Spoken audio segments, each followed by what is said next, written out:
So మొదటగా 8 మంది parliament సభ్యుల్ని గెలిపించి తెలంగాణ సమాజం, తెలంగాణ ప్రజలు, భారతీయ జనతా పార్టీ నాయకులు, కార్యకర్తలు మమ్మల్ని ఆశీర్వదించి ఢిల్లీకి పంపించినందుకు ముందుగా తెలంగాణ సమాజానికి శిరస్సు వంచి నమస్సుమాంజలి తెలియజేస్తా ఉన్నాం.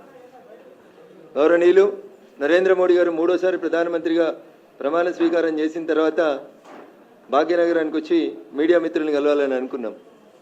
కానీ కొంతమంది ఆడలేక మధ్యలో ఓడినట్టు, గెలవడం చేతగాక పొద్దున్నే ఉద్దర మాటలు మాట్లాడేటువంటి కొంతమంది నాయకులు మీడియా ముందుకు వచ్చి మెదకులో రఘునందన్ రావు గెలిచిండంటే దానికి ఎవడో ఎల్లిగాడు మల్లిగాడు సపోర్ట్ చేసిండని, చేతగాని పెద్ద మనిషి పొద్దుగానే ఉపన్యాసం ఇచ్చిండని ఒక మిత్రుడు ఫోన్ చేసి రగన్న యాడున్న అర్జెంటుగా హైదరాబాద్ మీడియా ఆఫీస్కి పోమని చెప్పిండు. ఆ ఉద్దర మాటలు మాట్లాడిన పెద్ద మనిషి ఎవరంటే సొంత జిల్లాలో 1000 ఓట్లు లేనటువంటి ఒక శాసన మండలి సభ్యుని గెలిపించుకోవడం చేతగాని ఓ పెద్ద మనిషి నాకు శుద్ధులు చెప్తా ఉన్నాడు. అదే పెద్ద మనిషి ఢిల్లీకి వెళ్ళి ఇదే హరీష్ రావు అనేటువంటి కలిసి బిజినెస్ క్లాస్లో ట్రావెల్ చేసిర్రు. ఇద్దరు పొట్టోడు పొడుగోడు అనేటువంటి ఇద్దరు దొంగలు కలిసి నా మీద మెదకులో కుట్ర చేసిర్రు. చేతగాక కాంగ్రెస్ బీఆర్ఎస్ 2 కలిసి నా మీద ఏదో నౌటంకి వేషాలు వేస్తాయని చెప్పి నేను చెప్తే మేము ఆ విమానంలో రాలేదని చెప్పలే, మేము కలిసి మాట్లాడుకోలేదని చెప్పలేదు, మేము కలిసి ప్రయాణం చేయలేదని చెప్పలేదు. ఇద్దరు దొంగలు, ఆ ఇద్దరు దొంగలలో ఒక దొంగ వచ్చి పొద్దుగల ఇక్కడ మాట్లాడుతూ ఉన్నాడు. నేను దొంగ అనే పదం చాలా స్పష్టంగా మాట్లాడుతూ ఉన్నా. ఎందుకంటే నన్ను ఏమనంతసేపు నేను ఎవరిని ఏమన్నా, నేను తెలంగాణ పల్లెటూర్లలో ఒక సామెత చెప్తారు, మీ ఇంటికి మా ఇల్లు ఎంత దూరం అయితే మా ఇంటికి మీ ఇల్లు కూడా అంతే దూరం అవుతుందని. మొత్తం ప్రపంచం అంతా చూసేటప్పుడు పట్టపగలు నోట్ల కట్టలతోటి దొరికినటువంటి దొంగ రేవంత్ రెడ్డి అని సమాజం, టీవీలు, పేపర్లు, ఛానళ్ళు 10 ఏళ్ళు ఘోషించినాయి. మరి ఆయన కేసు ఎందుకు ట్రయల్ కాలేదు? ఎందుకు శిక్ష వేయించలేదు? ఎవరితో ములాఖత్ అయ్యిండు రేవంత్ రెడ్డి? హరీష్ రావుతోట, కవితతోట, చంద్రశేఖరరావుతోట ఆయన ములాఖత్. నేను అడిగిన మిమ్మల్ని సూటిగా ఇద్దరిని, పలానా ఎయిర్ ఇండియా విమానంలో 19వ తారీఖు రోజు రాత్రి మీరిద్దరు బిజినెస్ క్లాస్లో 2 గంటలు ఏకాంతంగా జరిపిన చర్చలు ఏంటంటే చెప్పడం చేతగాలే. ఏమన్నాడు ఆయన? రఘునందన్ రావును గెలిపించేందుకు సిద్దిపేటలో హరీష్ రావు అనేటోడు బీఆర్ఎస్ పార్టీ ఓట్లని బీజేపీ పార్టీకి వేయించిండు అని మాట్లాడిండు. నేను అడుగుతున్నా, నాకు సంస్కారం ఉంది, నాకు చదువు చెప్పిన సార్లు కొంచెం మంచి చదువు చెప్పారు. నేను లాస్ట్ టైం కూడా రేవంత్ రెడ్డి మెదక్కి వచ్చి నా గురించి మాట్లాడినప్పుడు చెప్పిన, రేవంత్ రెడ్డి నేను నీకంటే 2 ఆకులు ఎక్కువ చదువుకొని వచ్చిన, తెలుగు, హిందీ, సంస్కృతం, మలయాళం, కన్నడలో కూడా నీకంటే మంచిగా మాట్లాడగలుగుతా అని చెప్పిన. కానీ నా సంస్కారం, నాకు చదువు నేర్పించినటువంటి గురువులు చెప్పినటువంటి విద్య నాకు అడ్డం వస్తుంది అని చెప్తా ఉన్నా. నేను సొంత ఊర్లో ఎమ్మెల్సీ గెలవడం చేతగానోడు, పోనీ సొంత ఎంపీ సీట్ అన్న నిలబెట్టుకున్నాడు అంటే ఎన్ని ఓట్లతో ఓడిపోయిండో ఆయనకే తెలియాలి. ఆయన గెలిచింది అత్తేసారి 5,000 గెలిచిండు. ఇవాళ ఆయన ఓడిపోయింది ఎన్ని వేలతో ఓడిపోయిండో, ఎన్ని లక్షలతో ఓడిపోయిండో నాకంటే ఎక్కువ మా మీడియా మిత్రులకు తెలుసు. సొంత ఊర్లో ఎమ్మెల్సీ నిలుపుకోవడం చేతగా లేదు, పెద్ద పొంకనాలు కొడుతూ ఉంటాడు, పెద్ద మాటలు మాట్లాడుతూ ఉంటాడు. అధికారంలో లేనప్పుడు ఎన్ని మాటలు మాట్లాడిండు. ఇవాళ అధికారంలోకి వచ్చి 6 నెలలు అయింది. ఏం చేసినావు? ఒక్క జీవో తెలంగాణలోకి సిబిఐని రాకుండా నీకంటే ముందున్న ముఖ్యమంత్రి ఒక జీవో తెచ్చిండు. నువ్వు సక్కనోనివైతే తెలంగాణలో తప్పు చేసిన వాళ్ళని జైలుకు పంపించాలనే కోరిక నీకు నిజంగా ఉంటే ఇంకా సిబిఐని రాకుండా నిషేధించినటువంటి జీవోని ఎత్తేయడంలో రేవంత్ రెడ్డికి ఉన్నటువంటి కష్టం ఏందో ఒకసారి చెప్పాలి. ఎందుకంటే ఆయన మీద కూడా రేపు మాపు వస్తుంది అనేటువంటి బాధ, భయం ఏమన్నా మనసులో ఉందేమో ఒకసారి ఆలోచించుకోవాలి. నిజంగా 2013 మేలో బయటకు వచ్చిన తర్వాత టీఆర్ఎస్ పార్టీ నాయకత్వం మీద, చంద్రశేఖరరావు మీద, హరీష్ రావు మీద రఘునందన్ గత 10-12 ఏళ్ల నుంచి రాజీ లేని పోరాటం చేస్తుండనేది మా మెదక్ జిల్లాలో చిన్న పోరాన్ని అడిగినా కానీ చెప్తారు. రఘునందన్ రావుకి కాంప్రమైజ్ పాలిటిక్స్ తెలియదు, రఘునందన్ రావు కాలుమొక్కుడు తెలియదు. రఘునందన్ రావుకు తెలిసింది ముక్కుసూటిగా మాట్లాడే తెలుసు. చంద్రశేఖరరావు అయినా గట్లే మాట్లాడతాడు రఘునందన్ రావు, రేవంత్ రెడ్డి అయినా గట్లే మాట్లాడతాడు. 10 ఏళ్ళు జయ జయ హే తెలంగాణ జననీ జయకేతనం అనే పాటను గుర్తించే సూరత్ లేదని చంద్రశేఖరరావుని నిండు అసెంబ్లీలో నిలదీసిన ఒకే ఒక ఎమ్మెల్యే ఎవడంటే అది రఘునందన్ రావు తప్పితే ఇంకొకరు కాదు. ఇలా దానికి సినిమా బాణీలు, సినిమా వేషాలు, సినిమా రంగులు అద్ది ఈయనేదో క్రెడిట్ కొట్టుకునే నాటకాలు చేసాడు. మాకు రాదు రేవంత్ రెడ్డి గారు. అందుకని నేను ఏమంటున్నా అంటే రేవంత్ రెడ్డి గారిని, హరీష్ రావు గారిని, నేను ఎవరి దయాదాక్షిణ్యాల మీద గెలవలే. మా భారతీయ జనతా పార్టీ బూత్ అధ్యక్షుల దగ్గర నుంచి మొదలుకుంటే మా మెదక్ పార్లమెంటు పరిధిలో ఉన్న ప్రతి కార్యకర్త తన్ మన్ ధన్ పెట్టి రగన్న గెలవాలని కొట్లాడితే ఆ అహంకారపూరితమైనటువంటి కేసీఆర్ కుటుంబానికి, హరీష్ రావు అనేటువంటి దుర్మార్గమైనటువంటి క్రియలకి మా మెదక్ పార్లమెంటు ప్రజలు ఇచ్చినటువంటి తీర్పు నా మెదక్ గెలుపు. నేను వాడేవాడో వీడేవాడో వేస్తే గెలవలేదు. నేను ఎవరి దయాదాక్షిణ్యాల మీద ఈ కుర్చీలోకి రాలేదు. అందుకని నా గురించి మాట్లాడే కంటే ముందు నోరు ఒళ్ళు రెండు దగ్గర పెట్టుకోవాలని ఈ రాష్ట్ర ముఖ్యమంత్రి గారిని ఈ సందర్భంగా నేను హెచ్చరించడానికే ఇంత తొందరగా మీడియా ముందుకు రావాల్సి వచ్చింది. ఇంకో మాట కూడా చెప్పదలుచుకున్నా, నేను మాట్లాడగలుగుతా. ఏం మాట్లాడతావు రేవంత్ నువ్వు నాతో మాట్లాడాలంటే? ఎందుకు మరి మల్కాజ్గిరిలో నువ్వు ఎవరిని పెట్టినావు క్యాండిడేట్ను? పక్క జిల్లా వాళ్ళని తెచ్చి ఎందుకు పెట్టినావు? ఎవరికి అమ్ముడు పోయినావు? ఎవరికి అమ్ముకున్నావు మల్కాజ్గిరి సీటు? ఎంతకు అమ్ముకున్నావు? నువ్వు గెలిచిన సిట్టింగ్ సీట్ ఓడిపోతే మాట్లాడే తెలివి లేనివాడివి మెదక్ గురించి ఎందుకు నువ్వు మాట్లాడుతూ ఉన్నావు? ఏదో బీసీ బిడ్డనట. ఎప్పుడు యాదికి వచ్చిర్రు బీసీ బిడ్డలు? ఆ బీసీ బిడ్డ నీ మహబూబ్ నగర్లో ఒక్కడు గెలిచిండు కదా, మరి ఆ బీసీ బిడ్డకి ఎందుకు మంత్రి పదవి ఇవ్వలేదు? ఆ కులం మీద అంత ప్రేమ ఉంటే, బీసీల మీద అంత ప్రేమ ఉంటే క్యాబినెట్లో సగం ఎందుకు ఇవ్వలే?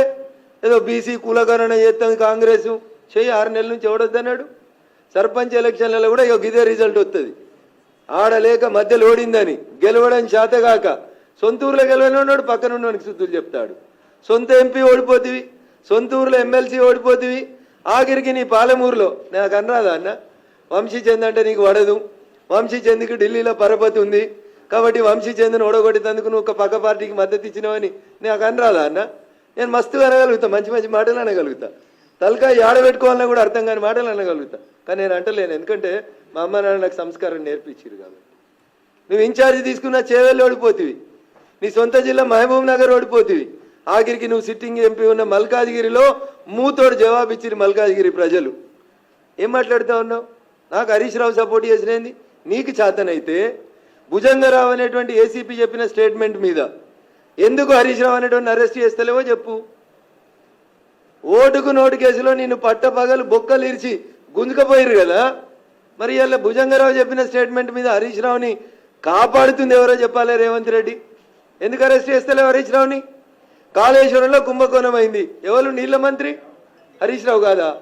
ఎవరు హరీష్ రావు తోటి ములాఖత్ అయింది? నువ్వా నేనా? ఫ్లైట్లో కలిసి బిజినెస్ క్లాస్లో ముచ్చట్లు పెట్టుకుంటామైంది నువ్వు హరీష్ రావా నేను హరీష్ రావా? కులం ఒకటి ఉందని నోటుకొచ్చినట్టు మాట్లాడతావా? వెంకటరామరెడ్డి నీ నెంబర్ 2 నీ కుర్చీ ఎత్తుకపోతా అని చూస్తున్నా పొంగిలేటి శ్రీనివాసరెడ్డికి సటకుడు కాదా? సటకుడో వియ్యంకుడో కాదా? నీకేమన్నా చేతనైతే ముందు నీ అడ్మినిస్ట్రేషన్ చూసుకో. రఘునందన్ రావు అనేటోడు ఎన్నికలు జరుగుతున్నటువంటి టైంలో 150 సార్లు సిద్దిపేట సిపికి ఫోన్ చేసిండు, మెదక్ ఎస్పీకి ఫోన్ చేసిండు, సంగారెడ్డి ఎస్పీకి ఫోన్ చేసిండు. బీఆర్ఎస్ పార్టీ అభ్యర్థి వెంకటరామరెడ్డి అనేటోడు ఓటుకు 1000 రూపాయలు వంచుతుండు పట్టుకొని రని 150 ఫోన్ కాల్ చేసిన, నీ డీజీపీకి చెప్పిన, మీ ఇంటెలిజెన్స్ ఐజీకి చెప్పిన. మేం పోయి కార్లు పట్టుకొని కొడతామంటే పోలీసు వాళ్ళు వచ్చిర్రు. ఓటుకు 1000 రూపాయలు వంచితే ఆపడం చేత కానీ నువ్వు, నీకు అడ్మినిస్ట్రేషన్ తెలుసు, నీకు పోలీసు వాడు కంట్రోల్ ఉన్నాడు, నీకు ఏమొస్తుందని రేవంత్ రెడ్డి ఏం తెలుసు? నీకు ఏం తెలుసు అంటున్నా? వెంకటరామరెడ్డి పైసలు వంచుతుంటే ఎందుకు నీ తెలంగాణ పోలీసు వాళ్ళు ఆపలేకపోయినరో చెప్పు. నేను 20 ఎఫ్ఐఆర్లు చెప్పించిన. పోయి చేగుంటల ఫామ్ హౌస్లో 8 కోట్లు ఉన్నాయంటే నీ పోలీసు వాళ్ళు రాకపోతే మేం పోయి దాడి చేస్తామంటే అప్పుడు వచ్చింది నీ పోలీస్. గదానికి సమాధానం చెప్పు. గివి చెప్పడం చేత కాదు. ఒక్క పోలీసోడైనా నీ మాట వింటుండా? ఒక్క పోలీసోడు ఒకవేళ వింటే వెంకటరామరెడ్డి పైసలు వంచుతుంటే నువ్వు బీసీ బిడ్డ అయినటువంటి నీలమ్మదికి మా మెదక్ జిల్లాలో అన్యాయం ఎందుకు చేసినావు? టీఆర్ఎస్ వాడు బీఆర్ఎస్ వాడు 1000 రూపాయలు ఓటుకు వంచుతుంటే నీ సొంత పార్టీని గెలిపించుకోక వెంకటరామరెడ్డికి ఎందుకు సద్దులు మోసిండు నీ శ్రీనివాసరెడ్డి? పైసలు ఎట్లొచ్చినాయి మా మెదక్ జిల్లాకి? దగ్గర 200 కోట్లు ఖర్చు పెట్టారు మెదక్ పార్లమెంట్ మీద బీఆర్ఎస్ పార్టీ. 6 ఎమ్మెల్యేలు నిలుసోని పైసలు వంచిరు ఓటుకు 1000 రూపాయలు. ఏది నీ police? Where is mister DGP? ఏరి మా పోలీస్ కమిషనర్లు? తీసుకో నా టెలిఫోన్ కాల్ హిస్టరీ. ఒక్కొక్క ఎస్ఐకి ఎన్నిసార్లు చేసిన, ఒక్కొక్క సిఐకి ఎన్నిసార్లు చేసిన, ఒక్కొక్క సిపిని ఎన్నిసార్లు కాల్ చేసిన అడుగు. పిలువు, మీటింగ్ పెట్టి రేపు ప్రగతి భవన్లో వస్తా, సెక్రటరియట్కి పిలువు, సమీక్ష పెట్టి వస్తా. నా టెలిఫోన్ అఫీషియల్ నెంబర్ నుంచి నేను పోలీసు వాళ్ళని బతిలాడినా, బెదిరించిన సార్ పైసలు వంచుతూ వచ్చి పట్టుకోమని చెప్పి.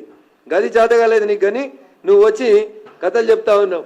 రేపు వాళ్ళ ప్రియమిత్రుడు హరీష్ రావు గారిని సిద్దిపేటలో కూడా ఓడగొట్టేది, భారతీయ జనతా పార్టీ కాబట్టి ఇప్పటి నుంచే ఏదో ఒక రకంగా హరీష్ని కాపాడుతందుకు శుద్ధులేస్తా ఉన్నాడు. లేకపోతే ఎందుకు పట్టుకుంటలేవు? కేసీఆర్ని ఎందుకు పట్టుకుంటలేవు? రాధాకిషన్ రావు చెప్పిండు కదా, క్రిస్టల్ క్లియర్గా చెప్పిండు కదా, నేను పోయి నీకు చేత కాకపోతే, నీ పోలీసు వాళ్ళకి తెలియకపోతే రఘునందన్ అనే నేను వకీల్గా చెప్తున్నా, నా 30 సంవత్సరాల ప్రాక్టీస్లో చెప్తున్నా అని డీసీపీ రాధాకిషన్ రావు స్టేట్మెంట్ చదివి వినిపించిన, కాపీ ఇచ్చిన, ఏసీపీ భుజంగరావు స్టేట్మెంట్ చదివి వినిపించిన, అండర్లైన్ చేసి చెప్పిన ఎక్కడ వాళ్ళు చెప్పిన అనేటువంటి విషయం. అదే రకంగా సిఐ సాయి కిరణ్ ఏం చెప్పిండో చెప్పిన. వెంకట్రామరెడ్డికి వ్యతిరేకంగా ఇన్ని సాక్ష్యాధారాలను తీసుకొచ్చి నేను ఎన్నికలకు 10 రోజుల ముందు మీ డీజీ గారికి ఇస్తే ఎందుకు అరెస్ట్ చేయలే వెంకట్రామరెడ్డిని? అచ్చా, పొంగులేటి శ్రీనివాసరెడ్డికి వియ్యంకుడని అరెస్ట్ చేయలేదా?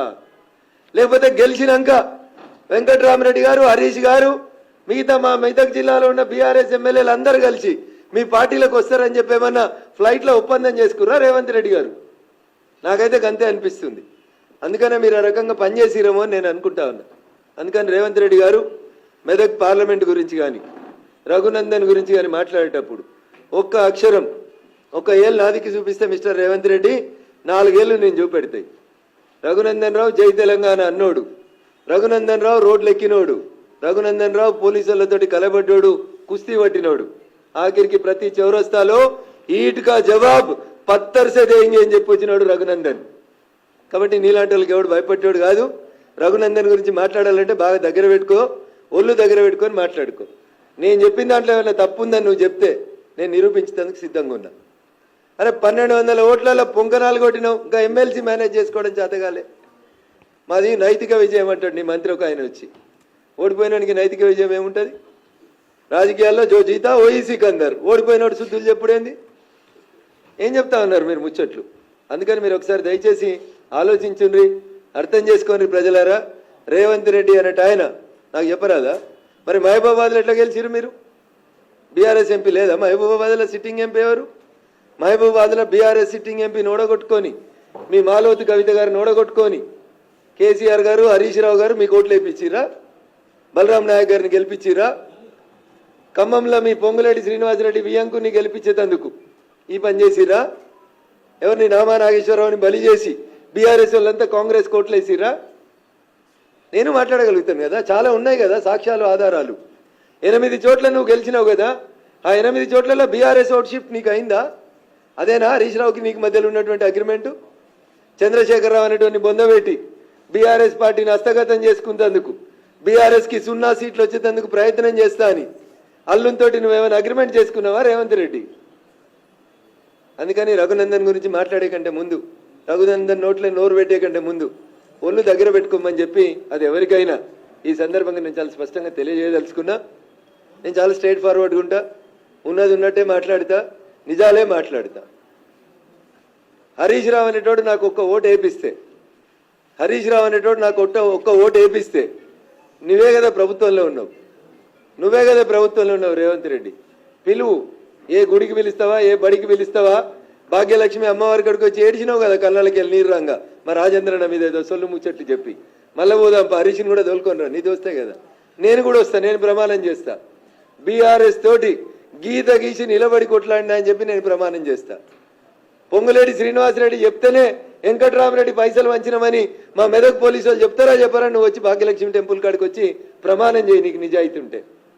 నాకు తెలిసి నీకు అది ఉందని నేను అనుకోను, కానీ నేను మాట్లాడితే కొంచెం బాగుండదు కాబట్టి కొద్దిగా సంస్కారవంతంగా మాట్లాడాలని మా పార్టీ, మా అమ్మా నాన్న, మా టీచర్లు చెప్పారు కాబట్టి గౌరవ ముఖ్యమంత్రి గారికి చాలా మర్యాదగా నా గురించి కానీ మా పార్టీ గురించి కానీ మాట్లాడేటప్పుడు కొంచెం బాగా ఒళ్ళు దగ్గర పెట్టుకొని మంచిగా మాట్లాడమని, భవిష్యత్తు మంచిగా ఉంటుందని చెప్తా ఉన్నాం. కాదు కూడదని ఎట్లా పడితే అట్లా మాట్లాడితే జరగాల్సిందేందో తప్పకుండా జరుగుతుంది. ఇంకా చాలా చెప్పొచ్చు. గాలి అనిల్ కుమార్ని తీసుకుపోయాడేనో జైరాబాద్లో పోటీ చేయించారు. ఎందుకు? సురేష్ షెట్కర్ని గెలిపించేందుకు బీఆర్ఎస్ పార్టీ అమ్ముడు పోయిందా జైరాబాద్లో? మా బీబీ పాటిల్ గారిని తట్టుకోవడం చేతగాక గాలి అనిల్కు డిపాజిట్ రాలే.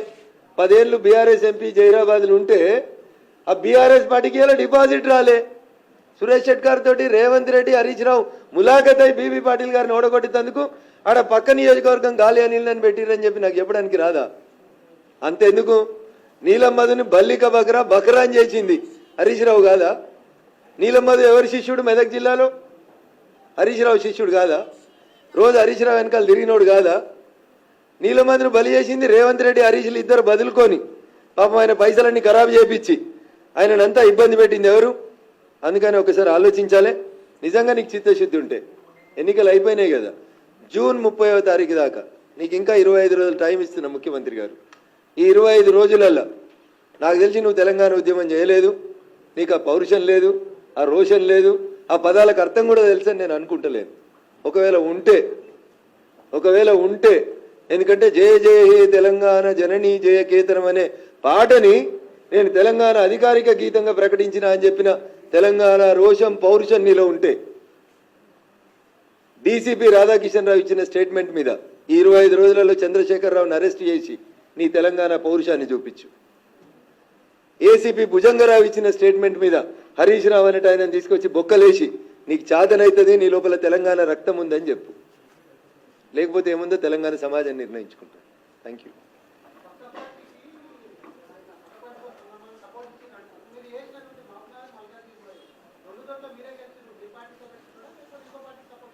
ఈ ప్రశ్న మీరు ఆయన అడిగితే బాగుంటుంది.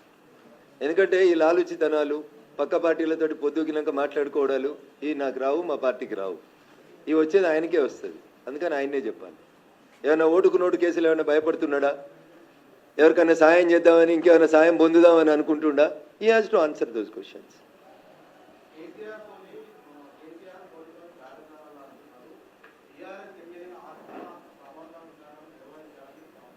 ఇప్పుడు బీఆర్ఎస్ అనే పార్టీకి ఎంపీలు 0, బీఆర్ఎస్ అనే పార్టీకి లోక్సభలో ప్రాతినిధ్యం లేదు.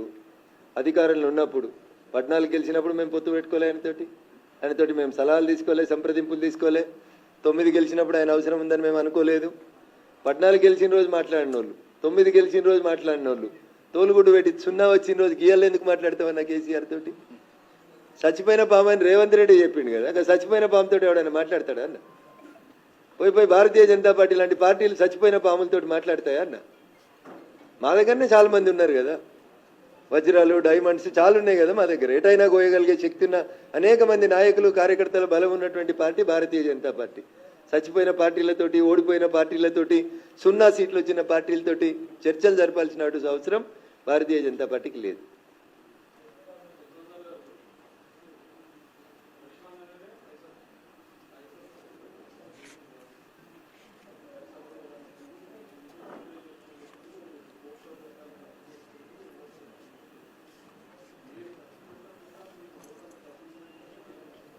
నేను భాగ్యలక్ష్మి గుడికి ఇట్లే తడిబట్టలు 2 బకెట్ల నీళ్ళు తీసుకురానా, నెత్తి మీదకి వెళ్ళి పోసుకొని ఇట్లే గుడికి వస్తా. మీ లోపల ఎవరికైనా నిజాయితీ ఉందంటే, రఘునందన్ రావు నికార్స్ అయినోడుగా అవునా కాదా తెలుసుకుందాం అనుకుంటే ఇప్పుడు పోదాం భాగ్యలక్ష్మి గుడికి. నల్లా ఏడుందో చూసి ఇప్పనా ఇట్లే తడిగుడ్డలతోటి ₹1 ఎవడికి వంచకుండా, ఒక్క ఓటర్కి ₹1 ఇవ్వకుండా రఘునందన్ మెదక్ ఎంపీ గెలిచి వచ్చినా ఇప్పుడు ప్రమాణం చేస్తా. ఈడికెళ్ళి వచ్చేస్తా. రేపు పొద్దుగాల ఇంటికి పోయి మా ఆవిడనో పంతులను అడిగి రాను. ఇప్పుడు వస్తా, ఇట్లా వస్తా. ఇక్కడ బాత్రూమ్ ఉంటుంది అన్న, 2 బకెట్ల నీళ్ళు తీసుకొని రా, తడిగుడ్డలతో వచ్చి ప్రమాణం చేస్తా.